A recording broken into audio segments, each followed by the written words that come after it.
아침 하나님께서 저희들에게 주시는 말씀은 우리 신약 성경 190면 사도행전 3장 1절에서 10절까지의 말씀입니다.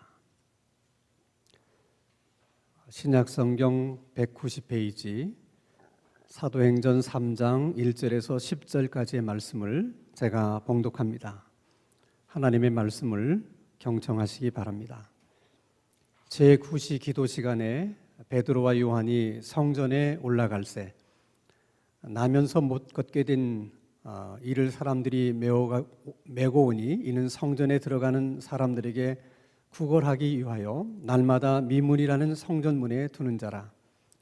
그가 베드로와 요한이 성전에 들어가려 함을 보고 구걸하거늘 베드로가 요한과 더불어 주목하여 이르되 우리를 보라 하니 그가 그들에게서 무엇을 얻을까 하여 바라보거늘 베드로가 이르되 은과 금은 내게 없거니와 내게 있는 이것을 내게 주노니 나사렛 예수 그리스도의 이름으로 일어나 걸으라 하고 오른손을 잡아 일으키니 발과 발목이 곧 힘을 얻고 뛰어서서 걸으며 그들과 함께 성전으로 들어가면서 걷기도 하고 뛰기도 하며 하나님을 찬송하니 모든 백성이 그 걷는 것과 하나님을 찬송함을 보고 그가 본래 성전 미문에 앉아 구걸하던 사람인 줄 알고 그에게 일어난 일로 인하여 심히 놀랍게 여기며 놀라니라.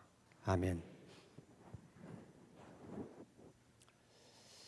우리들이 잘 알고 있는 것처럼 우리 주님은 십자가에서 죽으시고 장사된 지 사흘 만에 다시 살아나셨습니다. 부활하신 예수님은 이 땅에 40일 동안 계시다가 하늘로 승천에 올라가셨습니다. 하늘로 승천에 올라가시면서 평소 자기를 따르던 많은 사람들에게 당부의 말씀을 주셨습니다. 너희들은 예루살렘을 떠나지 말고 내게서 들은 바 아버지의 약속을 기다리라. 요한은 물로 세례를 베풀었거니와 너희들은 몇 날이 못돼서 성령으로 세례를 받으리라. 이 주님의 말씀에 순종했던 120명의 사람들이 마가의 다락방이라고 하는 곳에 모여서 마음을 같이 해서 열심히 기도하기를 시작합니다. 그렇게 기도한 지 열흘 만에 성령이 그들 가운데 임재하십니다. 그래서 역사적으로 처음으로 이 땅의 교회가 탄생하게 된 것입니다. 성령의 임재로 말미암아 탄생한 그 교회는 성령님이 계속 그 교회 가운데 역사하심으로 성장하게 되고 부흥하게 되고 여러 나라로 확장해 갑니다. 이렇게 교회의 시작은 성령님으로 인해서 시작되었기 때문에 그 교회가 정말 참된 주님의 교회냐 아니냐 하는 것을 분별하는 기준은 그 교회당 건물에 십자가가 붙어 있느냐 붙어 있지 않느냐 그런 것으로 판별할 수 있는 것이 아니고 그 교회당에 모인 그들 가운데 성령님이 계시는가, 그 교회 가운데 성령님이 역사하시는가, 그것으로서 그게 정말 참 교회인지 아닌지를 판단할 수 있는 기준이 되는 것입니다. 오늘 우리가 읽은 이 본문의 말씀은 이 땅에 처음으로 시작된 그 교회가 처음으로 행한 기적에 대한 이야기를 우리들에게 말씀해주고 있습니다. 이 땅에 교회가 세워지고 그 교회가 처음으로 행한 그 기적은 태어날 때부터 걷지 못하던 사람을 치료해서 일어서게 하고 걷게 했던 그런 놀라운 기적이었습니다. 하나님께서 행할 수 있는 기적이 병자를 치료하는 기적만 있는 것이 아니고 그거보다도 더 정말 감동적인 기적들이 많이 있었을 텐데 왜 교회가 처음으로 행한 기적이 걷지 못하는 안진뱅이를 치료하는 기적이었을까? 또 병자를 치료하는 기적이었다 하더라도 병자 가운데 이런 병자도 있고 저런 병자도 있고 많은 병자들이 있었을 텐데 왜 하필이면 안진뱅이를 치료하는 기적이었을까? 그것이 그냥 우연치 않게 일어난 일일까?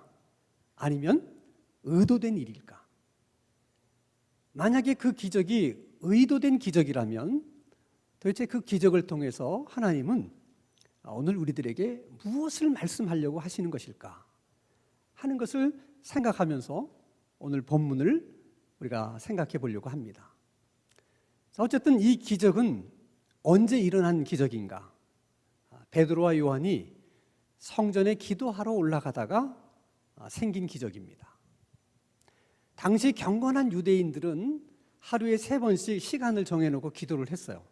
아침 9시, 오후 3시, 그리고 해질 무렵인 오후 6시에 기도를 합니다. 그들은 이렇게 하루에 3번씩 정해진 시간에 기도를 했지만 오늘 우리들이 기도하는 것처럼 30분 기도하거나 1시간 기도하거나 2시간 기도하거나 그런 기도를 하지는 못했어요. 그런 경우는 아주 특별한 경우고 일반적으로는 그저 잠깐 묵상하는 기도라든지 아니면 기도문을 적어서 그걸 되풀이해서 암송하는 그런 기도를 드린 것입니다. 오늘 우리가 기도하는 것처럼 30분, 1시간, 2시간씩 기도할 수 있는 것은 성령이 이 땅에 강림하면서부터 그게 가능한 일이 된 거예요. 그래서 베드로와 요한은 마가의 다락방에서 기도하다가 성령의 임재를 체험했기 때문에 아마도 베드로와 요한은 그렇게 우리처럼 30분, 2시간 이렇게 기도했었을 거라고 생각을 해요.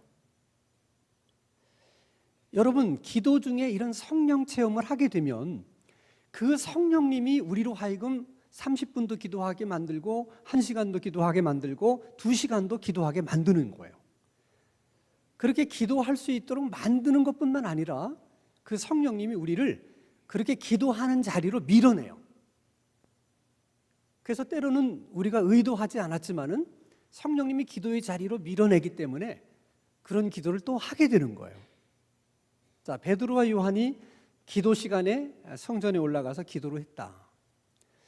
유대인의 습관에 따라서 그럴 수도 있지만은 바로 그 시간에 성령님께서 그들을 기도하는 자리로 밀어내셨기 때문에 그들이 아마도 그 시간에 기도하러 올라간 것이 아닌가, 그런 생각도 우리가 해보게 되는 것입니다. 자, 중요한 것은 그 기적이 베드로와 요한이 성전에 올라갈 때 일어난 기적인데 어떻게 해서 그런 기적이 일어날 수가 있었을까?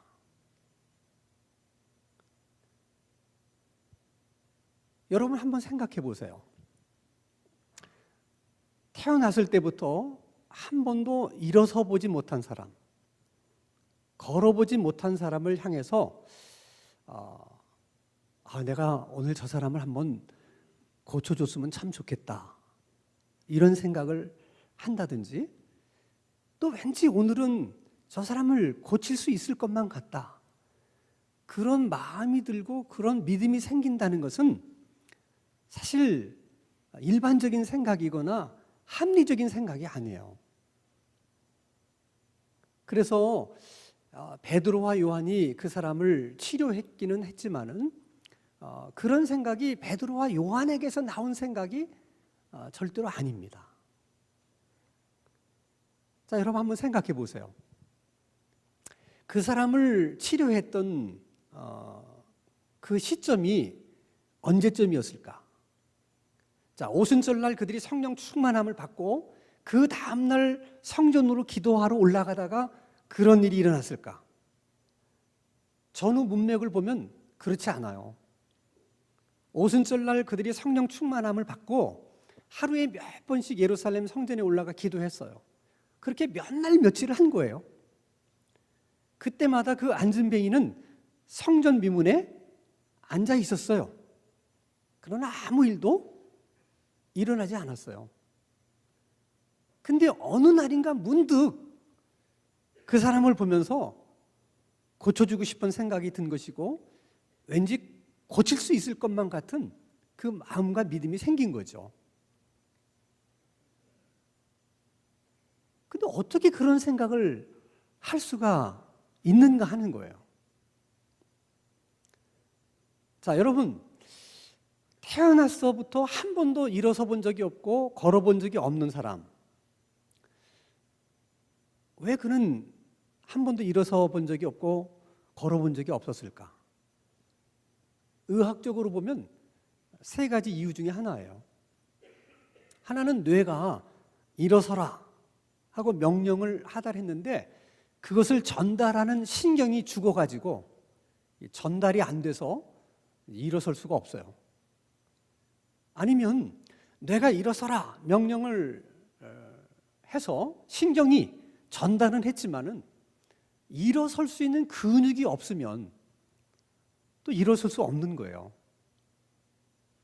또 하나는 근육은 있다 하더라도 뼈가 처음부터 이렇게 구부러져 가지고 펴지지 않은 상태라면 또 일어설 수가 없습니다. 자, 그러면 고침받은 이 사람이 그 고침을 받을 때 도대체 몇 살이나 됐을까? 사도행전 4장 22절입니다. 같이 한번 읽겠습니다. 시작. 이 표적으로 병 나은 사람은 40여세나 되었더라. 그러면 이분은 신경이 죽은 지 뭐 하루가 됐다든지 한 달이 된 사람이 아니고 신경이 죽은 지 40년이 된 사람이에요. 현대의학도 일단 죽은 신경은 살려내지를 못해요. 근데 40년 동안 죽어 있는 신경을 무슨 재주로 살려낼 수가 있겠습니까? 40년 동안 한 번도 써보지 못한 근육을 어떻게 만들어서 일어서게 할 수 있겠습니까? 우리가 여러분 40년 동안 쓰던 근육도 다쳐가지고 기부스를 한 달만 하고 있으면 40년 동안 쓰던 근육도 제대로 쓸 수가 없어서 재활 치료를 한 후에야 근육을 쓰잖아요. 근데 40년 동안 한 번도 사용해보지 못했던 근육이 어떻게 만들어져서 일어날 수가 있겠어요? 여러분 40년 동안 구부러져 가지고 굳어있는 그 뼈가 어떻게 40년 만에 펴질 수가 있겠습니까? 그래서 그런 사람을 고쳐줘야 되겠다 이렇게 생각하는 것은 합리적인 생각이 아니에요. 그런 사람을 고칠 수 있다, 있을 것만 같다, 그런 마음이 드는 것도 제대로 된 마음이 아니에요. 근데 어떻게 베드로와 요한이 그럴 수 있었는가? 그건 성령님이 그런 생각을 주신 것이고 성령님이 그런 마음을 주신 것이고 성령님이 그런 믿음을 주신 거예요. 왜냐하면 성령님은 하실 수 있기 때문에. 중요한 것은 누구에게 그런 생각을 성령님이 주셨는가? 언제 성령님이 그런 생각을 주셨는가 하는 거예요. 베드로와 요한이 기도하러 올라갈 때 성령님이 기도하는 사람에게 기도하러 올라가는 그 시간에 그런 마음을 주신 거예요. 왜 성령님이 그랬을까? 제가 늘 말씀을 드리지만 기차는 반드시 레일 위로만 다녀요. 레일이 없으면 기차가 다니지를 못합니다. 그런 것처럼 성령은 우리가 생각하는 것처럼 아무렇게나 역사하시는 분이 아니에요. 성령은 성령님이 다니는 길이 있어요. 그게 말씀과 기도예요. 언제나 성령은 말씀이 있는 곳에 역사하고 기도가 있는 자리에 역사를 하세요. 그러니까 그런 마음을 성령이 주실 때도 말씀이 있는 사람에게, 기도하는 사람에게만 그런 생각을 주실 수 있는 거예요. 성령이 그렇게 역사하시는 거예요. 그러니까 여러분, 그 교회가 정말 교회냐 하는 것은 그 교회 안에 말씀이 있고 기도가 있느냐, 그걸 보면 아는 거예요. 아무리 교회 안에 모든 걸 다 갖추고 있다 하더라도 그 교회 안에 말씀이 없고 기도가 없으면 성령님이 역사하실 수 없기 때문에 그 교회에 성령님이 계시지 않는 거예요. 예를 들어서 여러분, 우리가 이렇게 하나님 앞에 예배를 드리더라도 이 예배 가운데 말씀이 없고 기도가 없으면 예배 가운데 성령님이 역사하실 수가 없습니다. 그래서 하나님의 말씀을 들어야 하는 이 시간에, 말씀 시간에 설교 대신 그냥 시 한 편을 낭송하는 것으로 대신한다든지, 또 뭐 이 설교하는 시간에 삶에 유익한 뭐 수필의 어떤 내용, 소설의 어떤 내용을 대신 읽어주는 것으로 대신 한다면, 그러면 거기는 성령님이 역사할 수가 없는 거예요. 그런 예배를 드리는 교회는 성령님이 역사하지 않는 교회예요. 역사할 수가 없는 거예요. 그것은 여러분, 교회만 그런 게 아니에요. 우리 개인의 삶 속에 말씀이 없고 기도가 없으면 성령님이 역사하실 수가 없어요. 성령님이 계속 여러분들에게 그런 믿음 있는 생각을 하게 하고 정말 그런 마음을 주고 싶어도 여러분 안에 기도가 없고 말씀이 없으면 성령님이 그러실 수가 없는 거예요. 그러니까 교회는 다녀도 삶 속에 기도가 없고 말씀이 없으면 올바른 신앙생활을 할 수가 없는 거예요. 자, 성령이 베드로와 요한 가운데 그런 믿음을 주고 마음을 주셨습니다. 그래서 성령님이 주신 마음에 순종하기 위해서 베드로와 요한이 그를 보고 우리를 주목하라. 그래서 이 사람은 뭐 큰 돈이라도 동냥해 줄 줄 알고 베드로와 요한을 쳐다봅니다. 그때 베드로와 요한이 그 안증뱅이에게 이렇게 얘기하는 거예요. 사도행전 3장 6절입니다. 같이 읽습니다. 시작. 베드로가 이르되 은과 금은 내게 없거니와 내게 있는 이것을 내게 주노니 나사렛 예수 그리스도의 이름으로 일어나 걸어라. 그 안증뱅이가 기대했던 것은 은과 금이었어요. 근데 베드로와 요한은 이렇게 말합니다. 네가 기대하고 네가 원했던 것은 우리에게 없기 때문에 줄 수가 없지만은 우리에게 있는 것으로 내가 너한테 주는데 나사렛 예수 그리스도의 이름으로 일어나 걸어라. 자, 여기서 중요한 것은 나사렛 예수 그리스도의 이름으로 그 기적을 행했다는 거예요. 자, 우리가 흔히 예수님의 이름이 뭡니까? 물으면 예수님이죠. 그렇게 대답해요. 근데 예수님의 풀네임이 있어요. 전체 이름은 나사렛 예수 그리스도입니다. 이게 온전한 예수님의 이름이에요. 우리가 그것을 간략하게 그냥 예수님이라고도 하고 또 뭐 나사렛 예수라고도 하고 예수 그리스도라고 하고 이렇게 편의상 부르지만은 풀네임은 나사렛 예수 그리스도가 예수님의 풀네임입니다. 자, 우리들은 김철수 그러면 김은 성이고 철수만 이름이라고 생각하잖아요. 근데 사실은 김철수가 풀네임이에요. 왜냐하면 철수라고 하는 이름은 안철수도 있고 이철수도 있고 뭐 박철수도 있을 수 있잖아요. 근데 이 사람은 박철수가 아니고 뭐예요? 김철수예요. 근데 만약 또 다른 김철수가 있으면 그러면 63년 김철수냐 58년 김철수냐 이렇게 또 생년으로 이렇게 또 분류를 해요. 아니면 부산의 김철수냐 뭐 서울의 김철수냐. 그런 것처럼 예수라고 하는 이름도 그 당시에는 많은 사람들이 예수라는 이름을 갖고 있었기 때문에 우리가 지금 말하는 그 예수는 나사렛 예수다. 나사렛 출신의 예수다. 그래서 나사렛 예수라는 이름을 붙인 거죠. 근데 나사렛 동네에서도 만약에 또 다른 예수의 이름을 가진 자가 있을 수 있기 때문에 나사렛 예수지만 그 예수는 그리스도다. 메시아다. 메시아인 예수.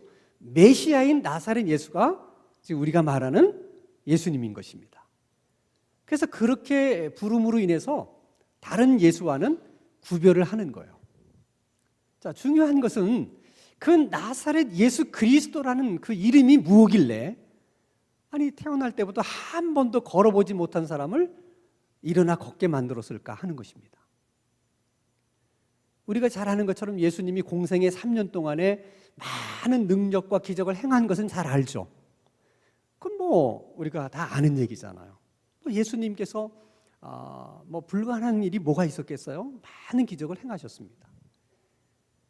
그런데 그 예수님이 많은 사람들은 그냥 십자가에서 죽으신 예수 그렇게만 생각을 해요. 그런데 성경이 우리들에게 말씀하시는 것은 예수님이 십자가에 돌아가신 죽으신 예수만이 아니라 그분은 부활하셔서 다시 살아나셔서 지금도 살아계신 예수님으로 우리 가운데 있다. 그 증거가 뭐냐? 나사렛 예수 그리스도의 이름으로 그런 기적이 일어나게 되는 거예요. 자, 예를 들면 여러분, 대통령이라고 하는 이름은 엄청난 권세와 능력이 있습니다.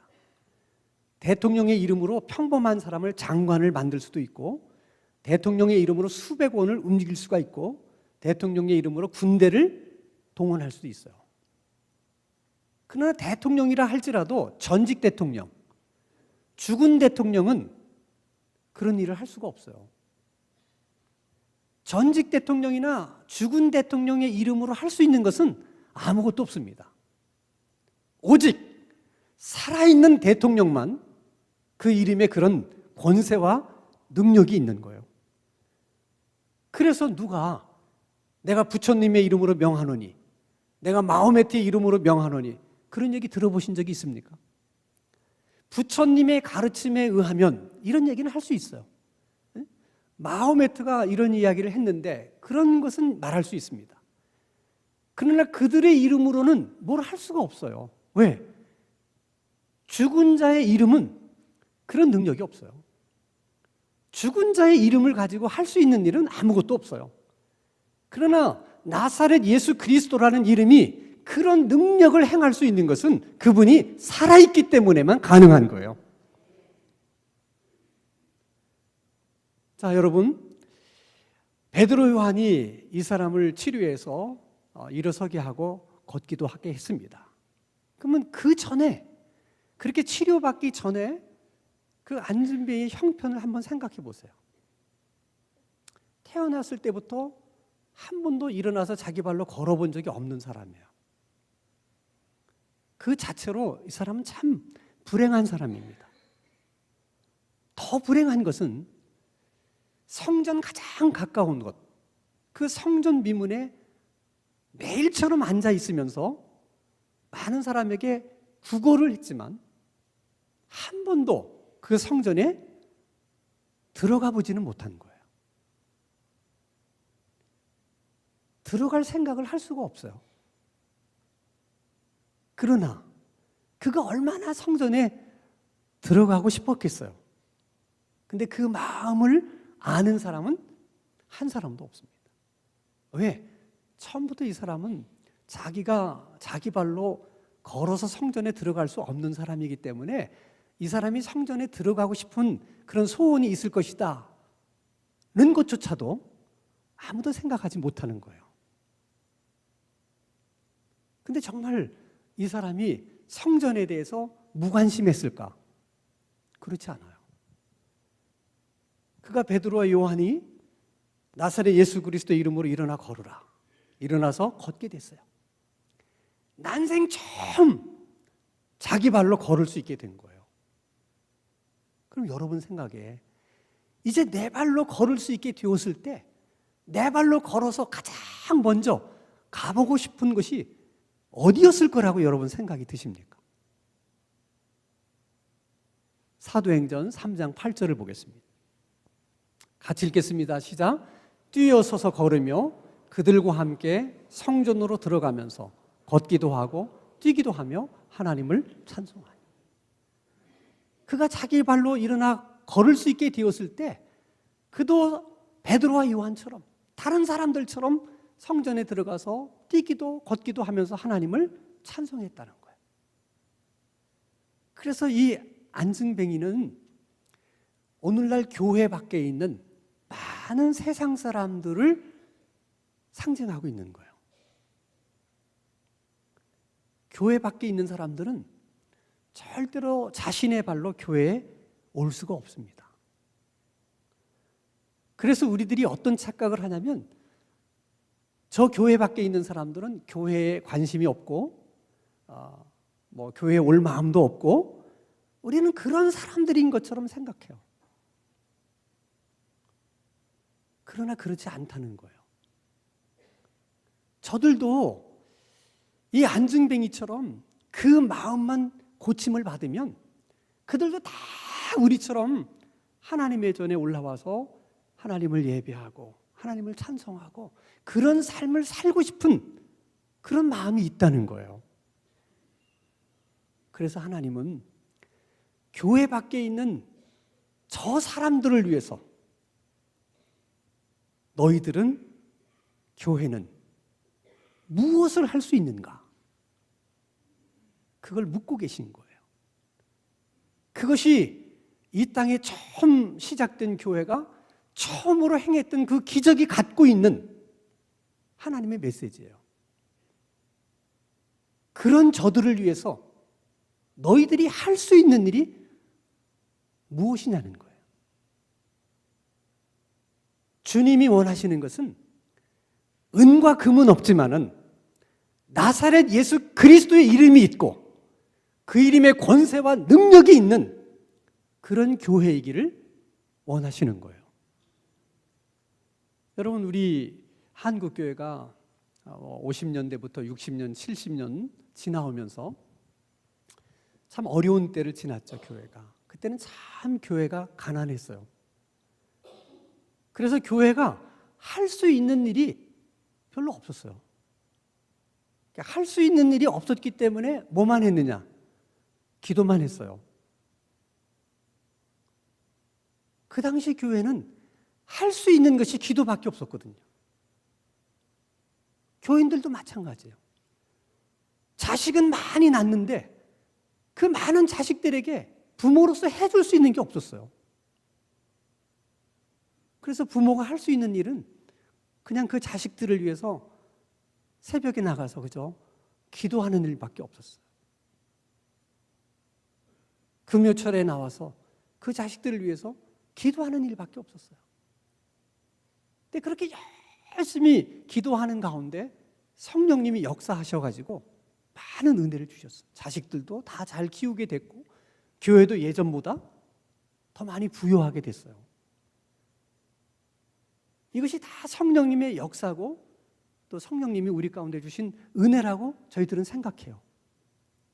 문제는 이제 예전에 비해서 교회 안에 은과 금이 이제 있어지게 된 것이고 또 그런 것들이 많아지기 시작하면서 교회는 은과 금으로 이제 주님의 일을 하기 시작해요. 그러면서 어떤 어려움을 겪느냐? 자, 여러분, 은과 금으로 주님의 일을 하다 보면 은과 금으로 할 수 있는 일은 굳이 기도가 필요가 없어요. 기도하지 않아도 은과 금으로 다 할 수 있기 때문에.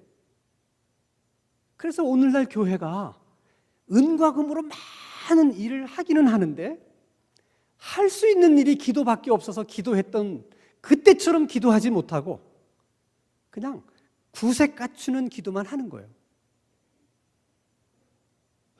그리고 교회가 어려웠을 때, 교회가 이웃들을 구제했을 때는 이웃들이 많이 교회에 대해서 고마워했어요. 왜냐하면 교회도 어렵다는 것을 그들이 잘 알았거든요. 어려운 중에도 자기들을 도와줬기 때문에 교회에 대해서 고마운 마음을 가졌어요. 근데 지금은 그렇지 않아요. 지금도 교회는 그 어떤 단체보다 구제를 많이 합니다. 그러나 예전처럼 사람들이 고마워하지 않아요. 그것은 그들의 형편이 예전보다 좋아진 것도 있지만 그들의 눈에는 교회가 뭔가 더 많은 것을 갖고 있는데 돕는 건 요만큼만 돕는다고 생각하는 거예요. 그래서 교회에 대해서 불만이 많은 거예요. 이것이 지금 한국교회가 안고 있는 딜레마고 이게 또 한국교회가 지금 맡고 있는 위기일 수 있는 거예요.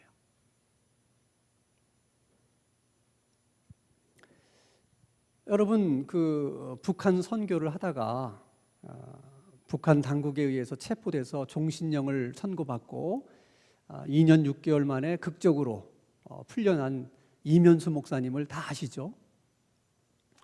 그분은 10여 년 동안 북한 돕는 사역을 했습니다. 매년 한 2억 정도를 지원을 했대요.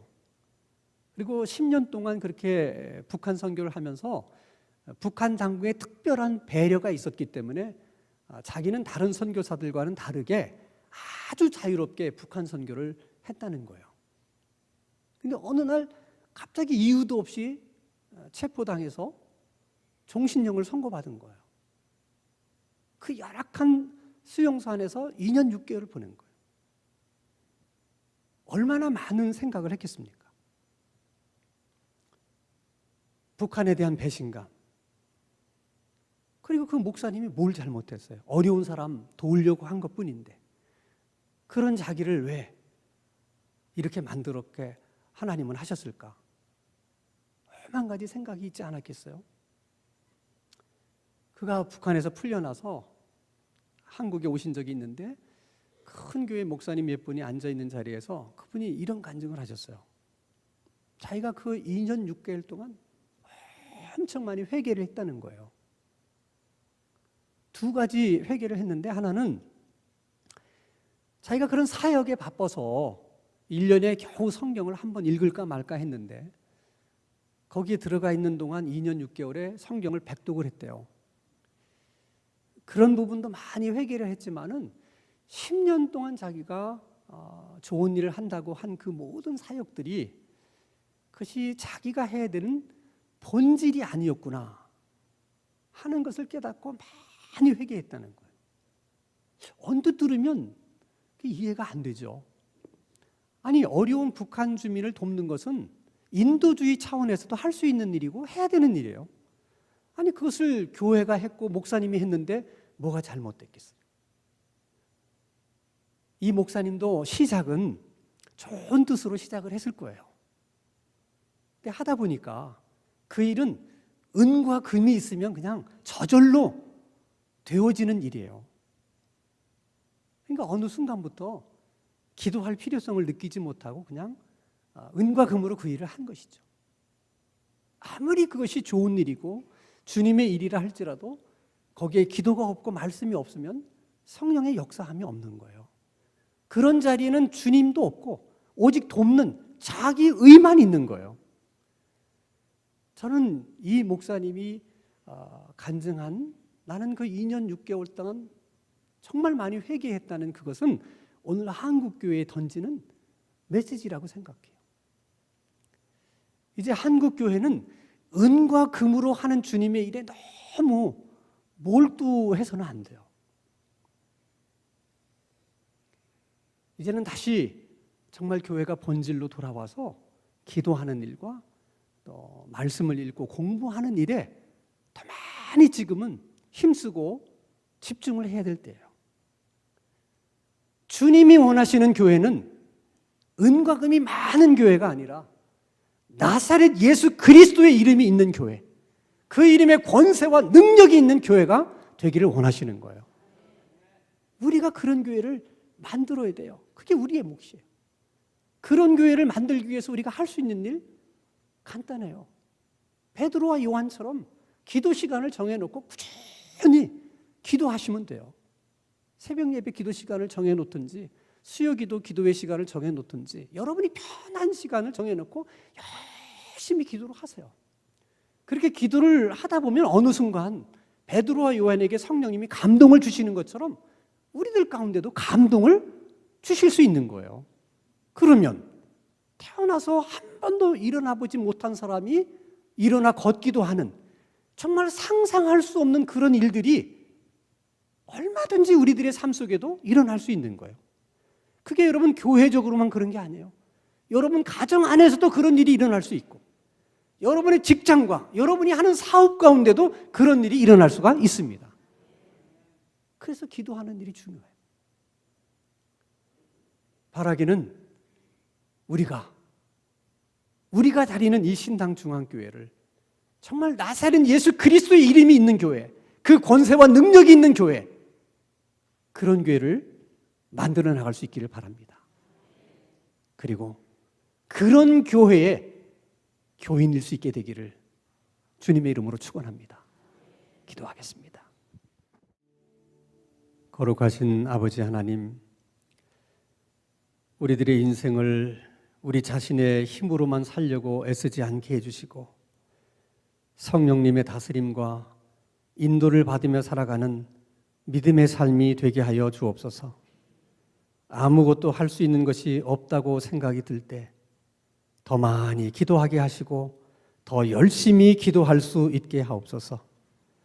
나사렛 예수 그리스도의 이름의 능력과 그 권세를 볼 수 있는 그런 날이 우리에게도 있게 해주시고 그런 때가 우리에게도 오게 하여 주시옵소서. 예수님의 이름으로 기도하옵나이다. 아멘.